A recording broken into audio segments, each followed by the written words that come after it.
Nueva app. Actualízala y descárgala en App Store o Play Store. TVC va con vos.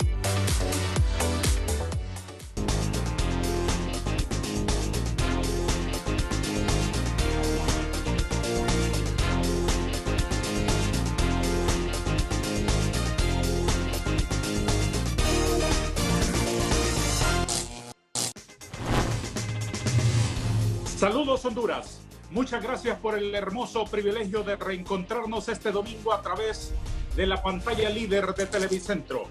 En esta oportunidad les propongo que dediquemos nuestros minutos a sostener un diálogo profundamente enriquecedor con un gran hondureño. Tiene para esta fecha dos condiciones. Uno, es una persona que ha superado el paso del coronavirus por su organismo. Pero lo más importante es que es un profesional de la medicina, neumólogo eminente, un hondureño brillante de verdad, con grandes valores humanos y familiares. Se autocalifica como progresista. Ya eso nos supone que es una persona de una mente muy amplia y muy inteligente. Está con nosotros el distinguido neumólogo que sirve al país en el Instituto Cardiopulmonar, conocido como el Hospital del Tórax, el doctor Carlos Roberto Aguilar Pineda. Doctor Aguilar, bienvenido al programa Vanegas. Gracias por aceptar nuestra conexión este domingo.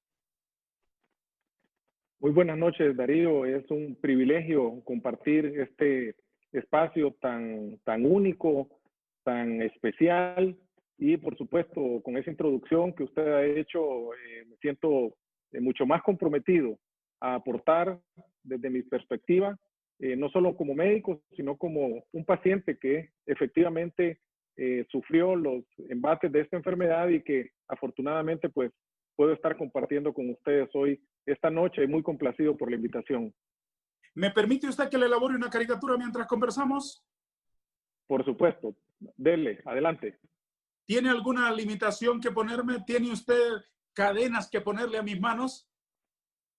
Siéntase en la libertad que debe tener todo artista y, por supuesto, espero que me favorezca en lo posible, pero desde luego que nos apeguemos a la realidad. Que le favorezca.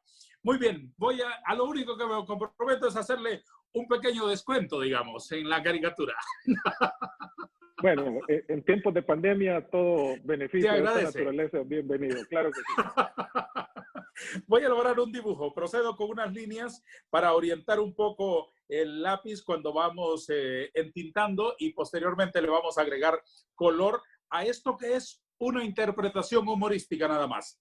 Es así como lo veo, que trataré de representar a nuestro interlocutor, el doctor Aguilar. ¿Cómo sigue su salud, doctor, con todo respeto? Me siento bastante recuperado, Darío. Físicamente estoy muy bien, aun y cuando en los más recientes análisis de laboratorio el nivel de anticuerpos que esta enfermedad debió haber generado en mi organismo es todavía muy bajo, casi que indetectable, lo cual me ha limitado por el momento reincorporarme de manera plena a mis actividades y estoy todavía tomándome unos días antes de volver a atender de manera habitual. He estado atendiendo a algunas personas únicamente de manera virtual, pero con la esperanza, con la ilusión de que pronto estaré ya en condiciones plenas para poderme reincorporar. ¿Cómo fue el paso durante los días más duros por ese desierto del coronavirus? En realidad fue un momento, yo diría, especial porque comenzábamos a atender pacientes. Honduras no estaba en el momento que está ahora.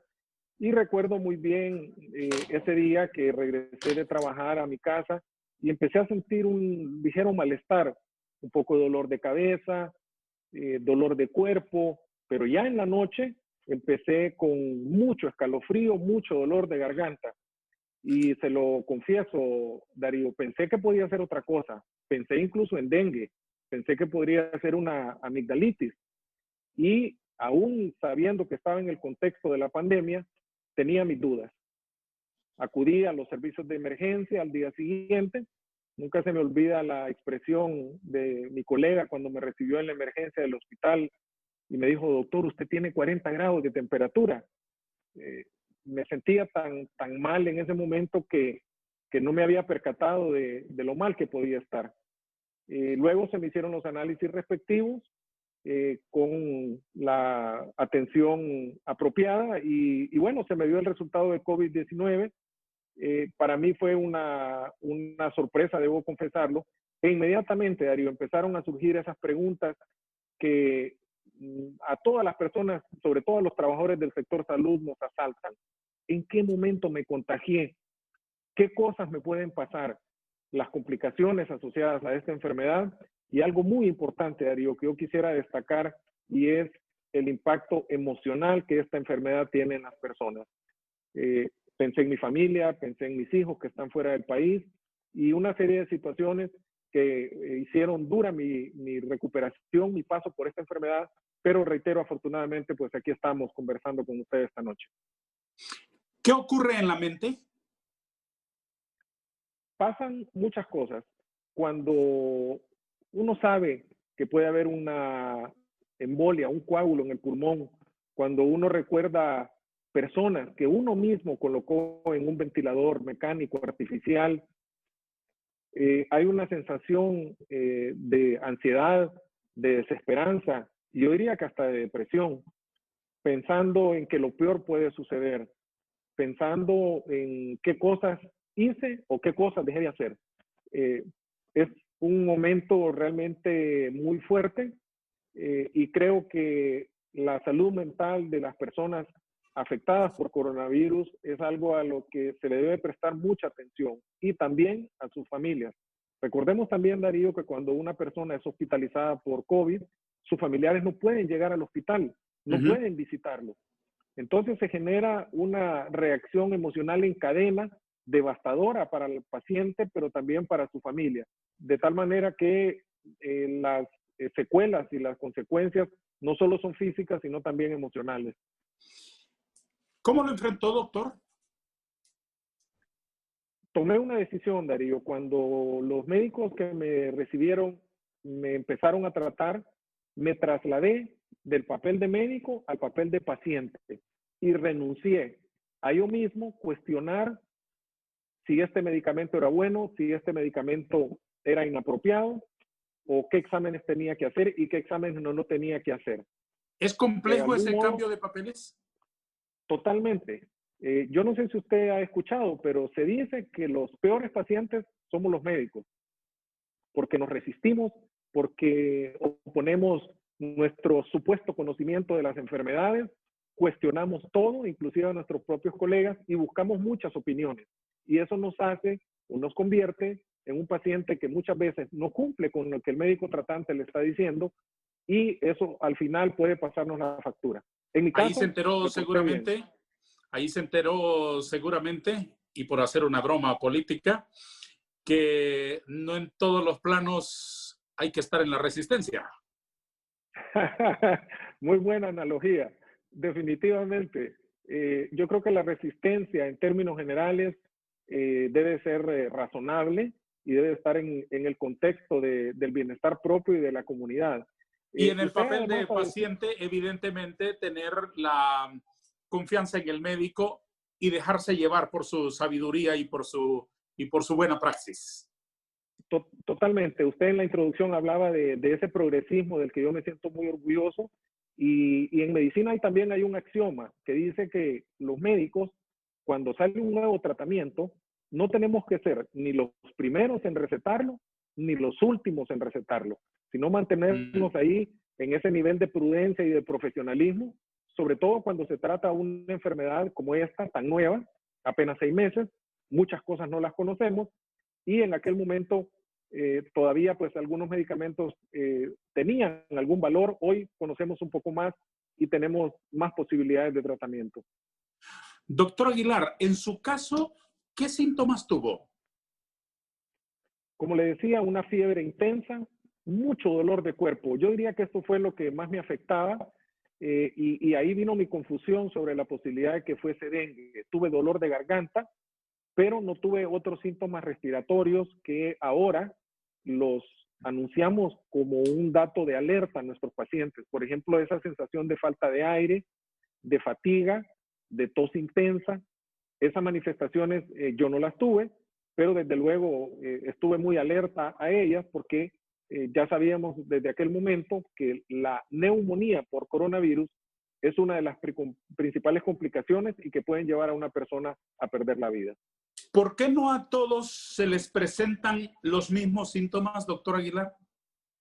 No sabemos con exactitud, Darío. Hay algunas hipótesis que pasan por el tipo genético del individuo, por supuesto, las enfermedades preexistentes en nuestro país. Pareciese que la diabetes, la obesidad y la hipertensión arterial son el denominador común en muchos de nuestros pacientes. Claro, hay ocasiones en que tenemos dos personas con las mismas condiciones, ambos con enfermedades preexistentes, y a uno le va bien y al otro le va muy mal. ¿Y la edad condiciona esos síntomas? ¿La edad condiciona algo? Indudablemente hemos estado viendo que entre los 60 y los 80 años es el grupo de edad donde las personas se complican, pero no quiere decir que alguien más joven, y lo hemos estado viendo, muchachos u hombres jóvenes de 30, 35, 40 años con complicaciones fatales. Que es en este grupo etario en donde usted está, ¿no? Entre los muchachos de 30 a 40 y algo. Un par de años más. De hecho, Darío, déjeme decirle que en el personal de salud han ocurrido muchos colegas, enfermeras, personal auxiliar que ha solicitado permisos porque tienen muchas condiciones preexistentes. Claro. En ocasiones se nos olvida que el personal de salud también se enferma, que los médicos también somos hipertensos, que también somos diabéticos y por supuesto en la medida que nuestro sistema inmunológico esté fortalecido, tenemos más posibilidades de salir adelante en esta enfermedad. ¿Cómo se evita que haya retroceso en los avances que va teniendo un paciente que está hospitalizado y que está con un tratamiento específico? Dos cosas elementales. Uno es evitar exponerse a el medio ambiente, es decir, vivir la cuarentena, aislarse. ¿Por qué? Porque una persona infectada por coronavirus más enfermedades preexistentes se vuelve más susceptible a adquirir una infección bacteriana, una sobreinfección, es decir, que otro germen lo enferme. Y el otro aspecto importante es mantener muy bien controladas esas enfermedades preexistentes. El azúcar en niveles normales, la presión bien controlada, mantener tomando sus demás medicamentos, gente que padece la tiroides, gente que padece de asma. Eso ayuda enormemente a que la persona pueda transitar su enfermedad y poderse recuperar plenamente. El tratamiento maíz al que le han hecho tanto ruido, tanta bulla, ¿funciona de verdad efectivamente en todos los casos? Particularmente soy muy escéptico. Creo que con el paso del tiempo hemos ido observando, por ejemplo, que la ivermectina, un antiparasitario que fue muy promocionado al inicio, ha ido perdiendo cada vez más fuerza. Casi la mayoría de los estudios no han logrado demostrar su eficacia, al igual con algunos de los otros componentes. Creo que habrá que hacer un estudio retrospectivo para medir el impacto de esta política del gobierno de entregar este protocolo que casi que masificado, cosa con la que yo desde el comienzo no estuve de acuerdo, porque pienso que cada individuo es diferente, cada persona tiene que recibir un tratamiento diferenciado. No es lo mismo un coronavirus en Juan Pérez que en Carlos Aguilar. Hay muchísimas diferencias. Y en esto creo que si volteamos a ver lo que han hecho los demás países, nos daremos cuenta que casi ningún país masifica tratamientos. Esto, desde luego, a mi juicio, responde a una necesidad del propio sistema de salud, de las propias autoridades del gobierno, de dar una respuesta. Y nos cuesta entender y aceptar que esta es una enfermedad de la que no se conoce todavía ni la cura, ni medicamento alguno que nos pueda ayudar a prevenir. No existe, por lo menos por ahora. ¿Cómo fue su tratamiento? Tomé analgésicos, básicamente acetaminofén, tomé un par de días ivermectina. Por eso decía que al comienzo de esta enfermedad no conocíamos mucho de este producto, y luego me quedé únicamente con eso, tomando analgésicos, tomando líquidos.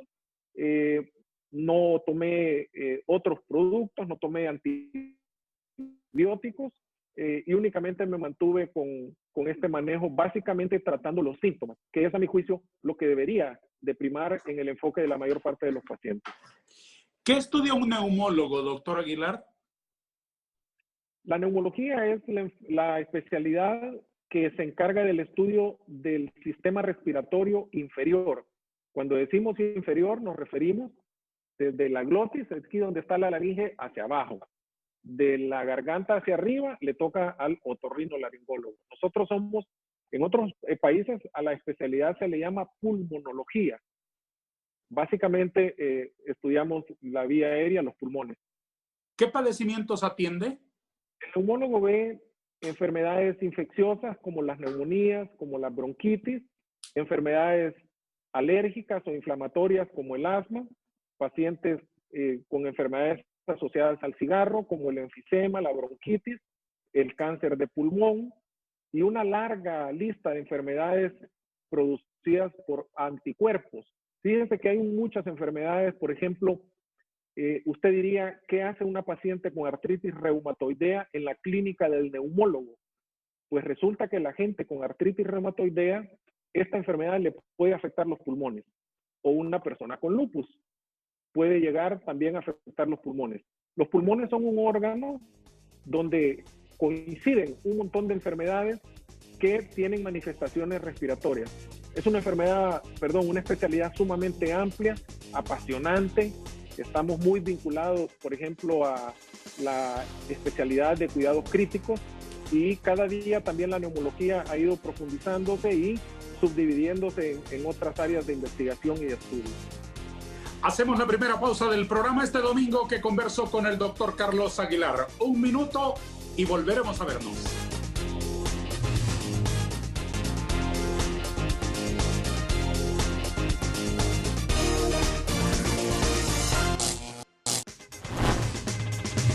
Doctor Carlos Roberto Aguilar, ¿hay vacunas contra las enfermedades respiratorias?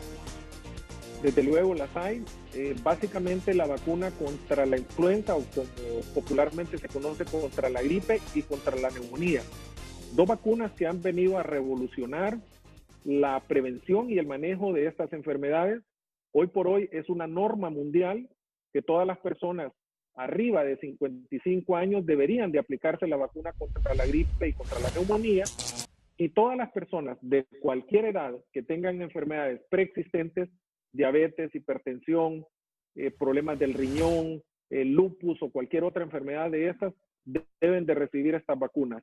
Es parte ya del protocolo. En nuestro país, a veces la Secretaría de Salud tiene campañas de vacunación, pero debiese ser una norma. ¿Esas vacunas contribuyen en contra del coronavirus o no? No tienen ningún efecto sobre el coronavirus, pero es apropiado colocárselas, aplicárselas en este momento, porque van a ayudar a prevenir que una enfermedad como esta, la gripe o la neumonía bacteriana, puedan coincidir también por una infección por coronavirus, y esta es una estrategia de vacunación que no tiene que abandonarse aunque estemos en medio de la pandemia por coronavirus. ¿Cómo ha enfrentado al coronavirus la comunidad científica mundial? Con un enorme esfuerzo inédito, nunca antes visto.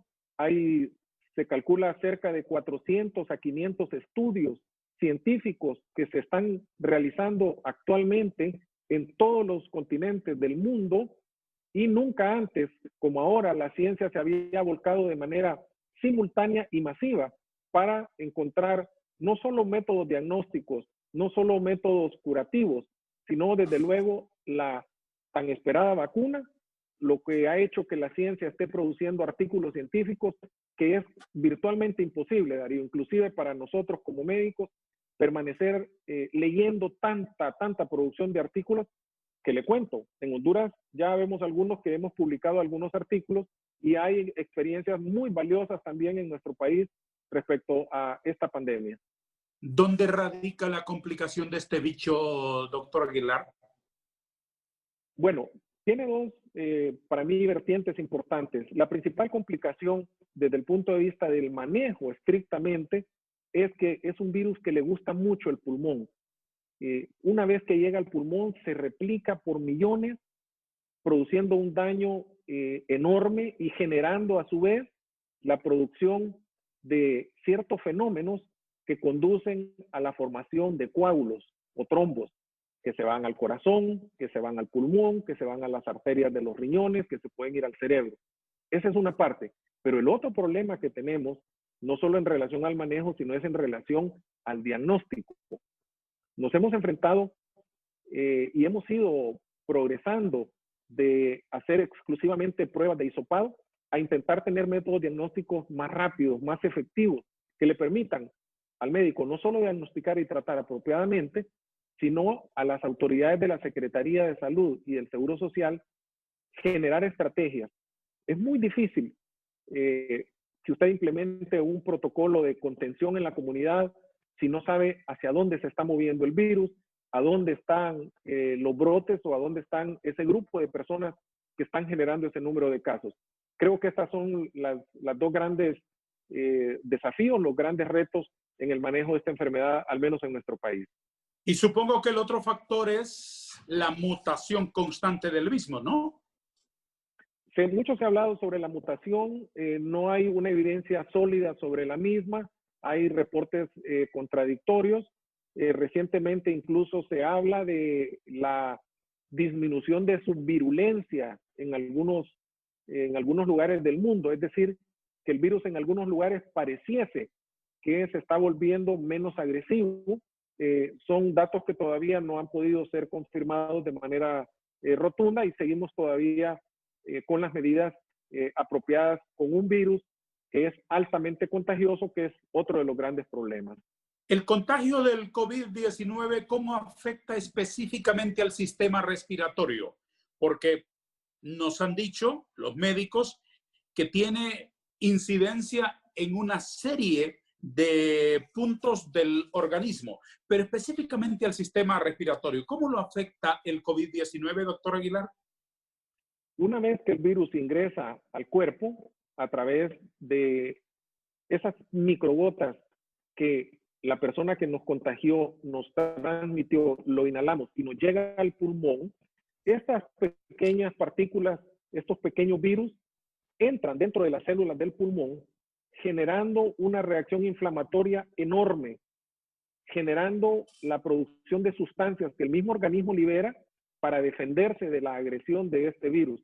El pulmón se inflama de tal manera que llega a un punto en que se vuelve inclusive de tan inflamado que está, se vuelve rígido y en vez de poder expandirse los pulmones como normalmente lo hacen, esta expansión que estoy haciendo ahora con mis manos le hace así.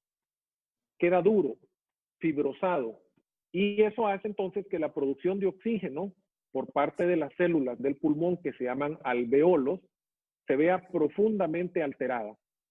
Esto se traduce en lo que en términos médicos se llama insuficiencia respiratoria, que puede ser leve, moderada o grave. Los que llegan a la grave generalmente terminan en ventilación mecánica artificial o utilizando otros dispositivos que se usan justamente para brindar oxígeno suplementario, ya que el organismo, por esta grave afección, es incapaz de producirlo. Doctor, ¿cómo funcionan los pulmones? ¿De manera conjunta o de manera independiente? ¿Tienen una misma función? ¿Funcionan conectados o cómo se desarrollan? La mecánica pulmonar es uno de los aspectos de la fisiología del organismo humano más apasionantes. Es un aparato, es un sistema que se conecta a un todo. Están conectados al corazón a través de las venas y las arterias que recogen la sangre de todo el organismo, la pasan a través de los pulmones y es ahí donde se produce y donde se genera la producción de oxígeno que luego vuelve a salir a través de arterias que distribuyen ese oxígeno al cerebro, distribuyen ese oxígeno a todos los órganos del cuerpo humano para que estos puedan funcionar. Los pulmones también ejercen funciones, pues obviamente vitales. La respiración es un mecanismo automático. No se puede controlar la respiración mentalmente, sino son acciones autónomas que las regula el cerebro. Y por eso cuando las personas tienen dificultad para respirar y no hay suficiente producción de oxígeno, una de las manifestaciones frecuentes, por ejemplo, es el dolor de cabeza, porque al llegar poco oxígeno al cerebro, nos duele la cabeza, nos da mareos o tenemos algunos otros trastornos. De tal manera que como con la mayoría de los órganos hay una interconexión, hay una interdependencia y eso hace entonces que al afectarse un órgano vital como son los pulmones, el resto del organismo también pueda verse afectado. Aconséjenos, doctor, voy a hacerle una consulta y si quiere cobrármela, cóbremela. En nombre del pueblo de Honduras le voy a pagar con una caricatura que espero que quede lo mejor posible. Aconséjenos, ¿cómo podemos cuidar, cómo podemos preservar, cómo podemos mejorar la salud de nuestros pulmones? ¿Qué podemos hacer? Alimentarnos, cierto tipo de terapia, cierto tipo de cuidados, aislarnos de determinados ambientes. Por favor, denos una lista de cuidados específicos para nuestros pulmones. Me parece una excelente consulta y yo me atrevería a decirle, Darío, y ojalá que la caricatura valga la consulta, porque ya sabemos que en tiempos de crisis, por supuesto que es importante la remuneración apropiada. Seguramente quedaré debiéndole, pero igual, sea misericordioso, por favor, con nosotros. Darío, ojalá la base de la salud hondureña fuera la prevención. Esa pregunta que usted acaba de hacer tiene una trascendencia en términos de salud pública. ¿Cómo podemos prevenir la salud respiratoria? Que si prevenimos la salud respiratoria, le ayudamos a todo el organismo. Lo primero es llevar un estilo de vida saludable. La dieta del hondureño en términos generales está llena de productos o de alimentos nocivos. Consumimos demasiadas harinas, demasiadas grasas, todo lo comemos frito, los plátanos, los frijoles, la carne, el pollo, todo lo hacemos en aceite. Al final, esto nos produce sobrepeso, nos produce endurecimiento de las arterias y esto al final también impacta en la salud pulmonar. La obesidad es uno de los factores que el pueblo hondureño más constituye como un factor preexistente que impacta negativamente. No es infrecuente ver en las calles de nuestros pueblos, en las colonias, en las ciudades, en los barrios, ver familias, a veces de escasos recursos económicos, con una botella de 3 litros de soda, para no decir marca, y en la otra mano una bolsa de pan. ¿Por qué nos alimentamos así? Bueno, por aspectos culturales, educativos y por supuesto económicos. Y el otro aspecto muy importante en términos de salud respiratoria es el tabaquismo.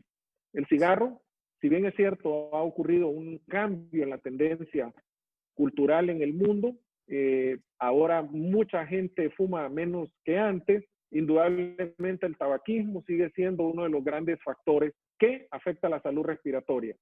Hipertensión arterial, obesidad y tabaquismo es uno de los factores que más se relaciona, por ejemplo, para las personas que sufren de derrames cerebrales. ¿Y por qué le menciono los derrames? Porque de acuerdo a las estadísticas, es una de las principales, si acaso no la primera, causa de enfermedad y de muerte en nuestro país. Y finalmente, respirar un aire puro sería algo que todos deberíamos de intentar hacer, cosa que se logra desde luego con el cuidado al medio ambiente, una de las grandes materias en deuda que la sociedad hondureña tiene en términos generales.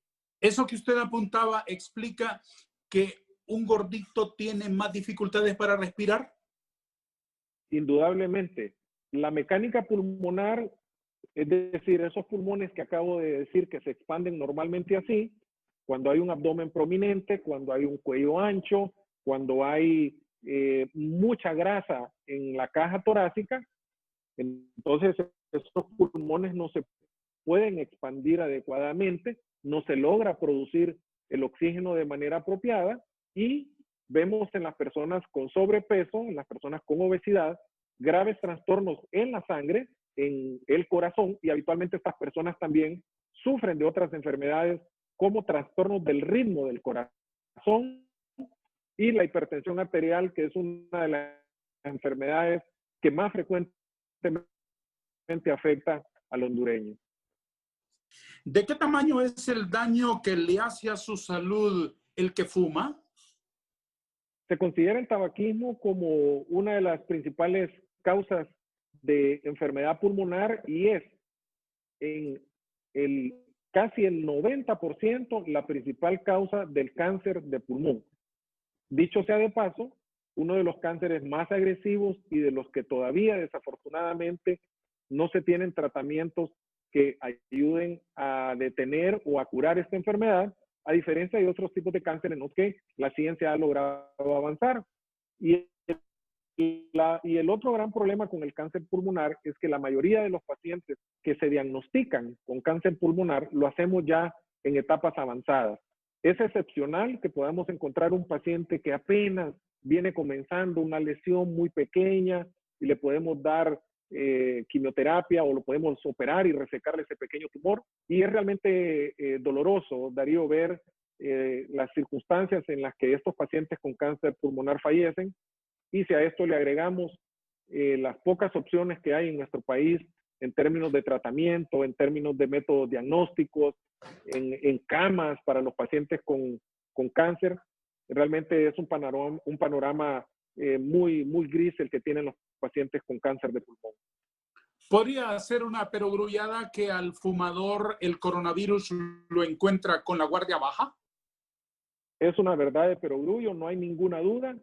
El fumador tiene su sistema inmunológico afectado y en la medida en que las células respiratorias que nos ayudan a defendernos normalmente del polvo, del virus de la gripe, de la contaminación ambiental, en los fumadores, este sistema inmunológico, este sistema de defensa está ya afectado de entrada. Entonces, se han reportado casos donde los fumadores son más susceptibles a este tipo de infecciones. ¿Un tono gris oscuro para el cabello en la caricatura no le ofendería, doctor Aguilar? Absolutamente, al contrario, creo que los hilos de plata significan varias cosas, sabiduría sobre todo. Muy bien. A usted la sabiduría, la bondad y la generosidad le viene por sangre. Yo conozco a la familia de su madre, la abogada Teodolinda Pineda Cardona, hermana, por supuesto, del profesor Leovigildo Pineda Cardona, de don Toño, de don Miguel, de doña Osmunda, de la recientemente fallecida profesora Graciela Pineda de Girón. Doña Teodolinda es una de las profesionales hondureñas más admirables que hay. Evidentemente también un saludo para su padre, pero refiriéndome al lado materno de su vertiente familiar, los Pineda Cardona, los hijos de doña Nanda y de don Perfecto, son personas maravillosas, una familia ejemplar de Santa Bárbara, honorables y maravillosos. Así es que, por supuesto que lo lleva en su ADN, doctor Aguilar. Muchas gracias por esas palabras, Darío. Creo que efectivamente ese orgullo que me permite a mí siempre hablar de Santa Bárbara, siempre poner a mis padres, desde luego, a mis abuelos como referentes en mi vida, han sido, por supuesto, una inspiración. Ahora que usted mencionaba a algunos de mis tíos que ya han fallecido, mis abuelos, por ejemplo, todavía me encuentro líderes magisteriales que recuerdan a mi tío Leovigildo, gente que conoció a mis abuelos. Yo creo que es una fortuna inconmensurable la que la vida me ha dado de ser yo el tributario de esa familia que, bueno, ha dejado una huella en su Santa Bárbara natal y de la que, pues, evidentemente me siento absolutamente orgulloso. Comentaba que hace unos días acudí al sepelio de mi tía Graciela, la popular profesora Chela en Santa Bárbara, y fue increíble en el sepelio, a pesar que habían advertencias del SINAGER, que hubiese poca gente, fue casi incontenible esa posibilidad, Darío. Llegó muchísima gente a despedir a mi tía.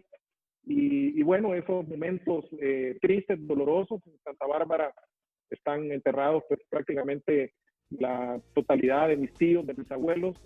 Pero hay un sentimiento siempre especial cuando yo regreso a Santa Bárbara y bueno, ese vínculo emocional que voy a tener para siempre con este departamento, esta extraordinaria gente como son los Pateplumos. Así es. A todos ellos que acompañan siempre el programa, un saludo cariñoso. Vamos a detenernos una vez más para que tengan la palabra nuestros patrocinadores.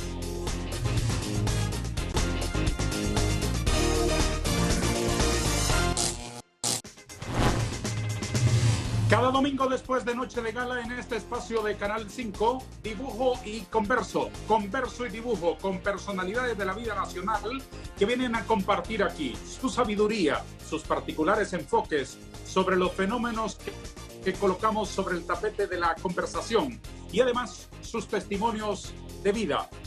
Me aprovecho de la generosidad de nuestros interlocutores para elaborar una caricatura. Con este dibujo humorístico le aportamos una impronta única que hace único este programa en el mundo. Gracias a Dios por ese privilegio. Y por supuesto a ustedes, porque sin su dulce compañía estaríamos nosotros de verdad incompletos.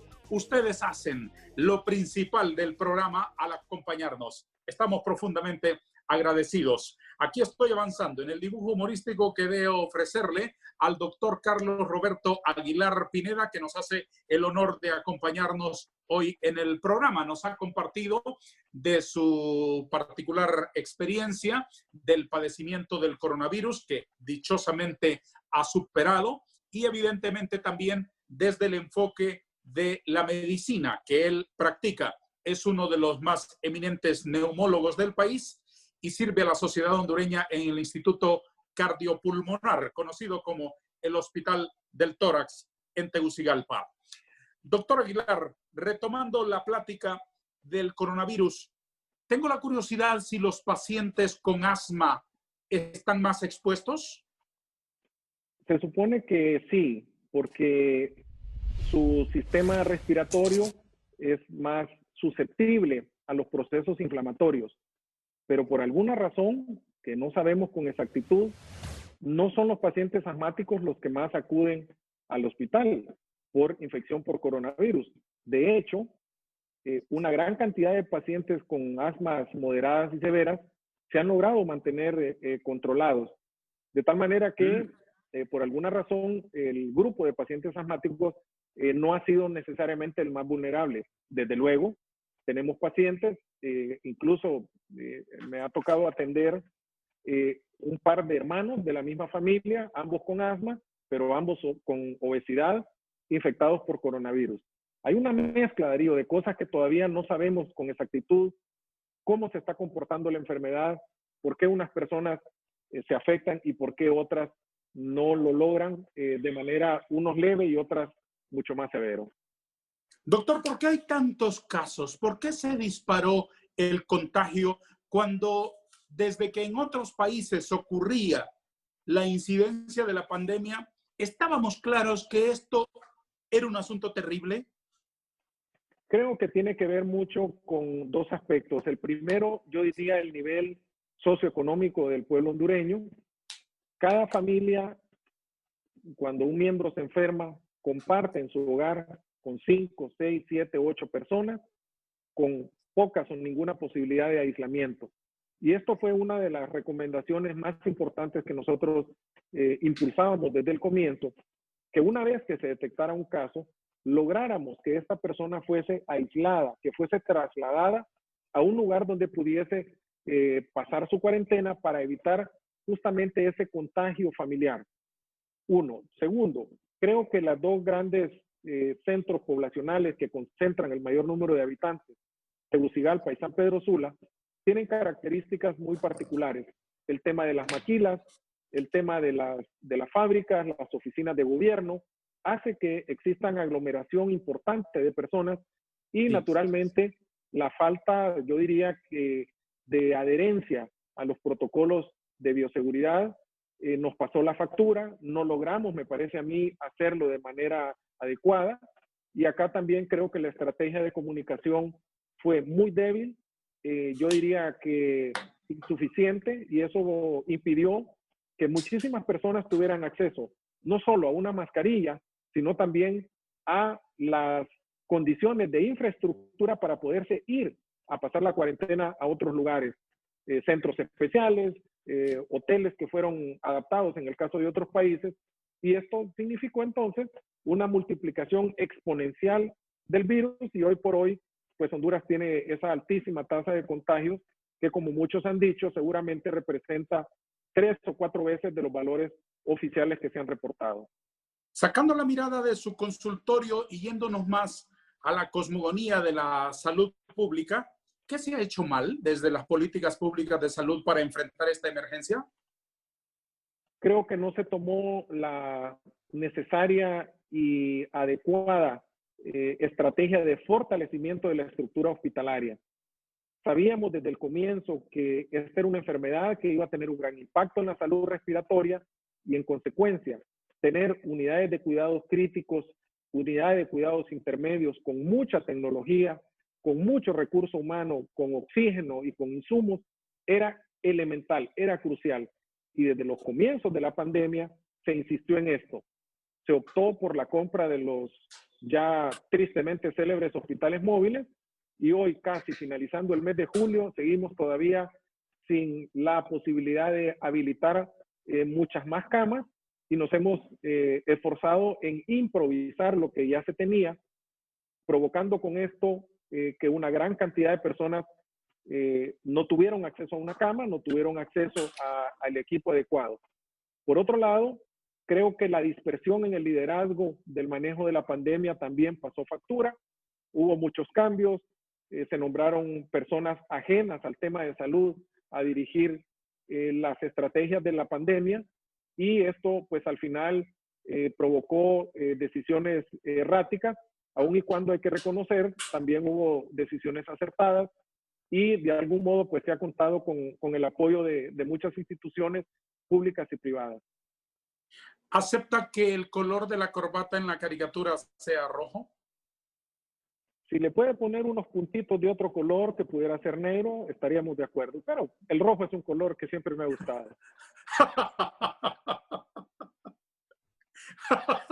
Lo entiendo bien, lo entiendo bien. No se preocupe, la haré a satisfacción suya. El espacio de la corbata, cuando menos. Excelente, excelente.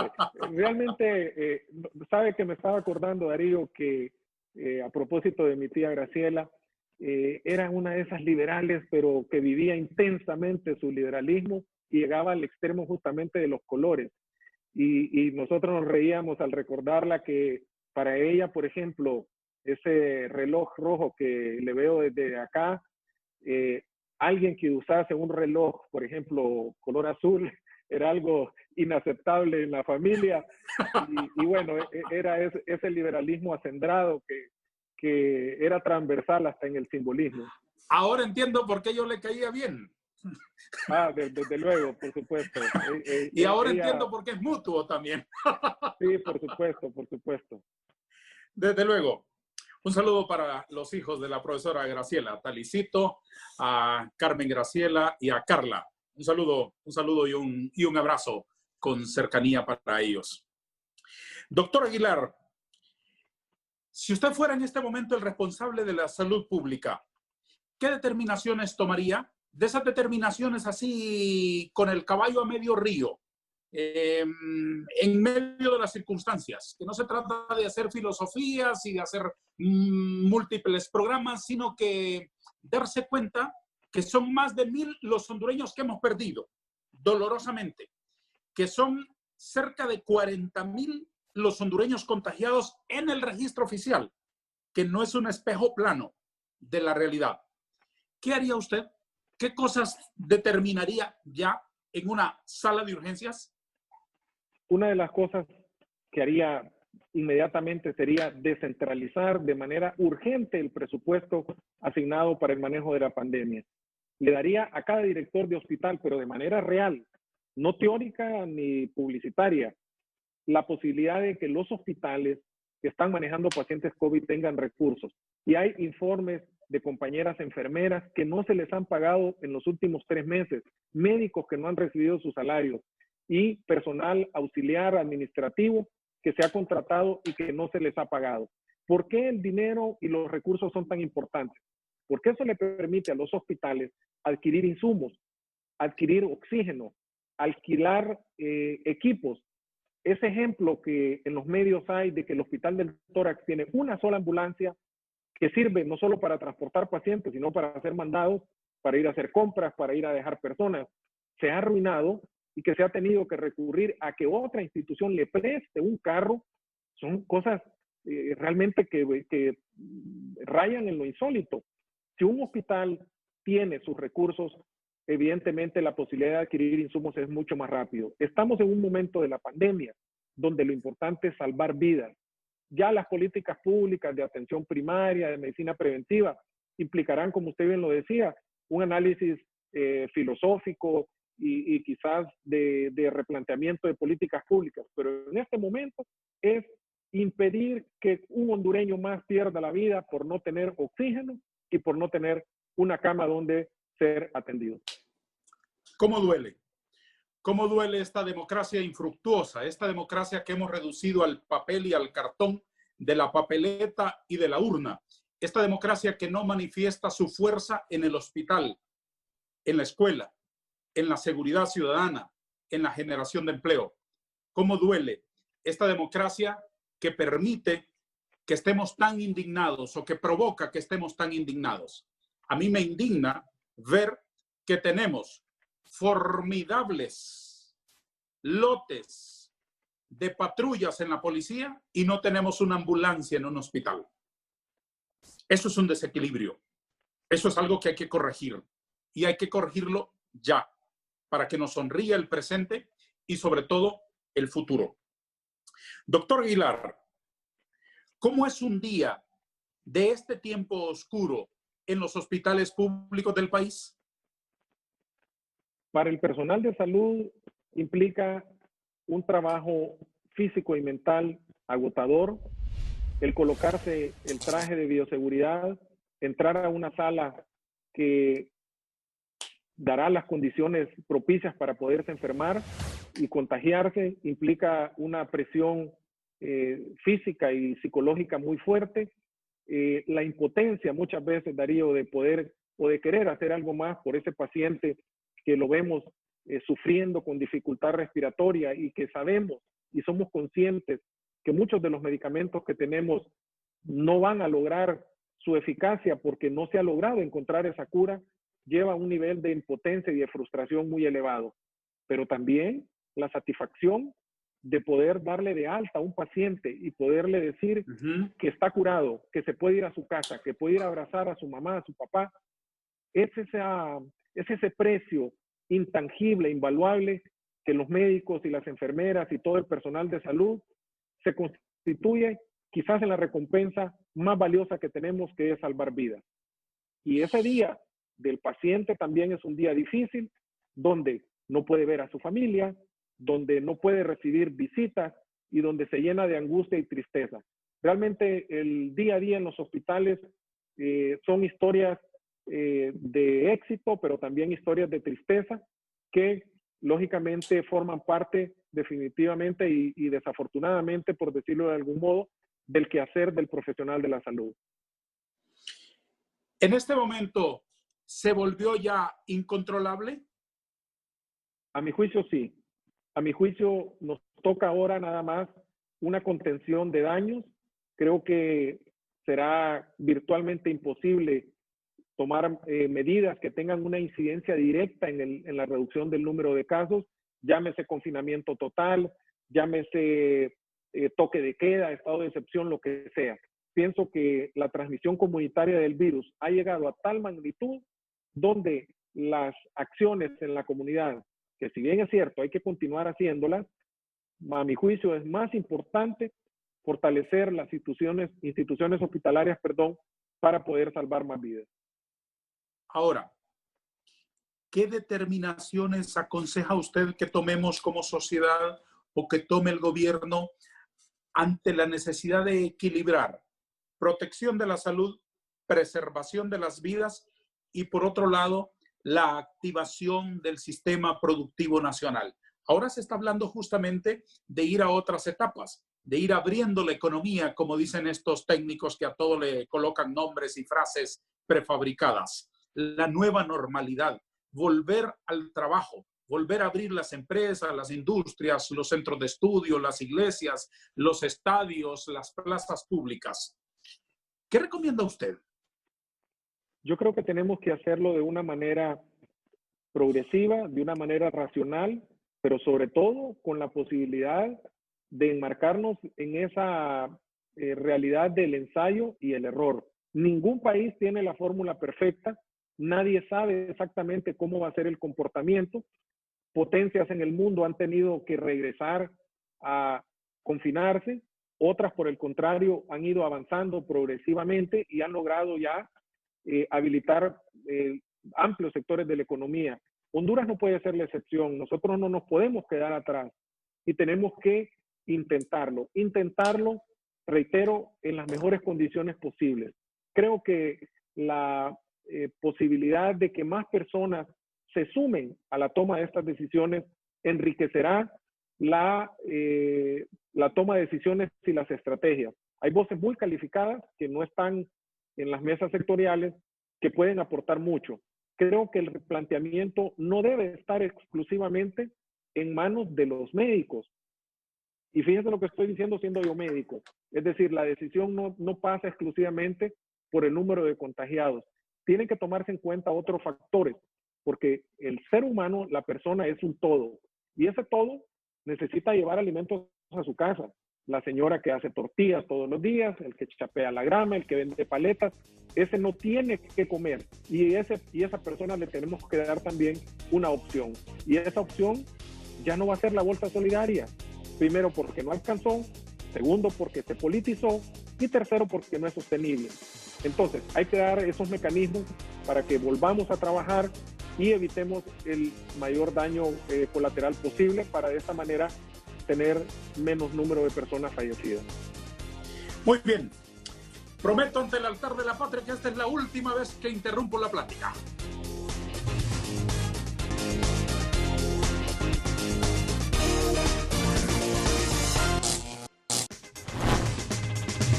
Llegamos al segmento final del programa Vanegas este domingo, que contamos con la grata compañía del doctor Carlos Roberto Aguilar. Doctor Aguilar, en su doble condición de haber sido paciente que pasó por el coronavirus y de médico, explíquenos esta teoría. Para nosotros, evidentemente, lo que no somos científicos es una teoría, queremos entenderlo mejor, relativa con los anticuerpos.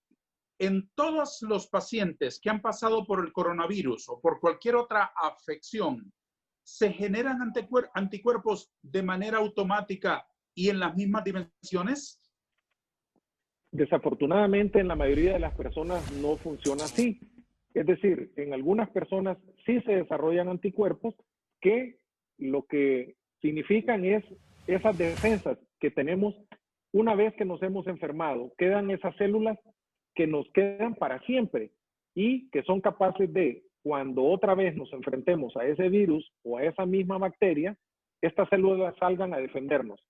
Casi todas las personas desarrollan anticuerpos, pero hay unas que no.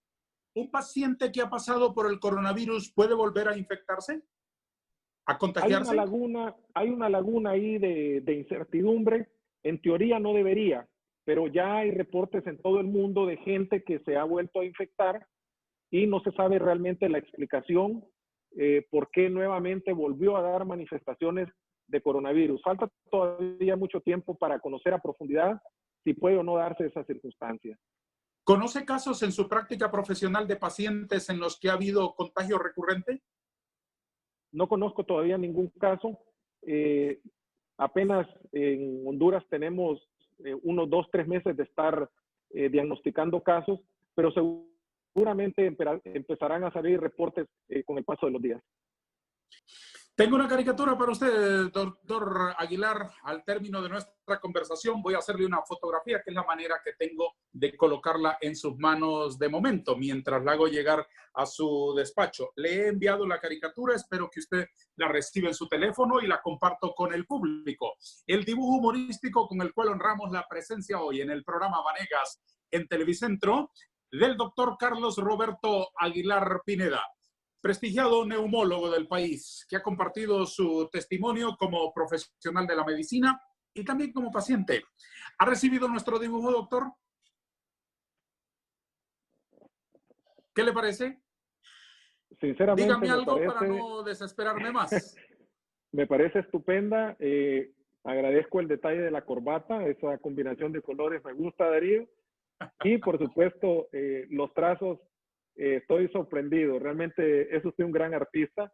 Creo que valió la pena la consulta, me ha hecho usted un gran favor. Poder mostrar orgulloso esta caricatura con mis familiares. Queda cancelada la consulta, el pueblo hondureño ya no le debe nada entonces. Estamos a mano, totalmente. Muy bien. Doctor, responda a mis últimas inquietudes con una sola palabra, si le fuera posible, para irnos. ¿Qué es algo que no puede faltar en sus bolsillos? Alimentos. ¿A dónde quiere ir siempre? Hacia adelante, nunca hacia atrás. ¿Qué cara tiene la muerte? Dolor. Dolor y tristeza. ¿Cómo se le vence? Con confianza, con alegría y con mucho valor. ¿De qué color es el miedo? Negro. ¿Con qué compara usted al sistema de salud hondureño? Un callejón tenebroso, lleno de peligro, oscuro y lleno de dificultades. ¿Quiénes son los culpables de tanta miseria entre nosotros? Los que han dirigido y dirigen el país. ¿Qué siente usted ante la corrupción? Repulsión, impotencia y rabia. ¿Quiénes son sus héroes? Mis padres. ¿Cómo es su vida después del COVID-19? Alegre, esperanzadora y optimista.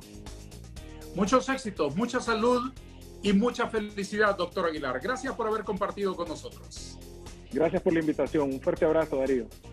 Igualmente, saludos a su familia, por favor. Gracias. Y a todos, gracias por acompañarnos. Adiós.